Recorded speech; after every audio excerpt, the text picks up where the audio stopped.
यानी कि question number 3 का 7वां पार्ट है।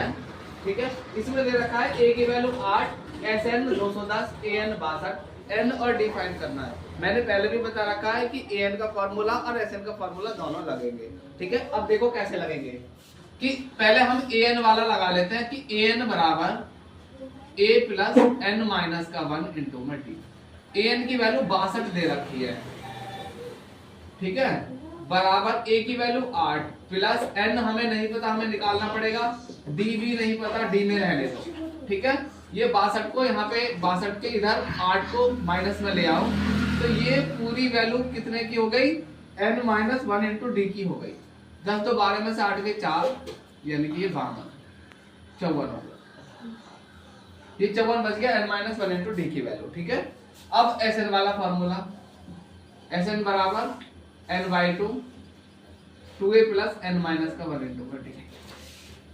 SN 210 दे रखा है, N हमें नहीं पता, N बाई 2 रहने देंगे, 2 इंटू A की value 8 plus N minus 1 into D की वैल्यू टोटल 54 यहाँ पे रख देंगे।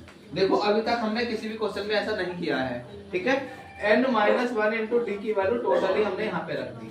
अब देखो N बाई 2, 8 टू 16 तो ये हो जाएगा और 54 ये है, इनको प्लस कर लो, 210 तो यहाँ पर चल ही रहा है।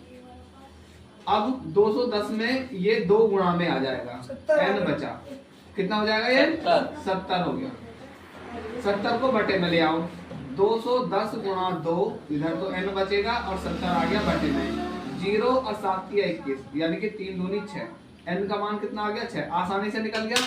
जो हमारी ये वाली समीकरण थी अब इसमें वापस कर लो, लिख दो समीकरण 1 में रखने पर, तो 1 में रखेंगे 54 बराबर N की जगह 6 माइनस का 1 इंटू में D।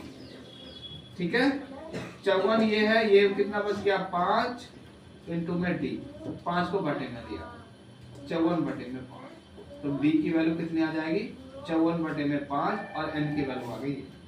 ठीक है।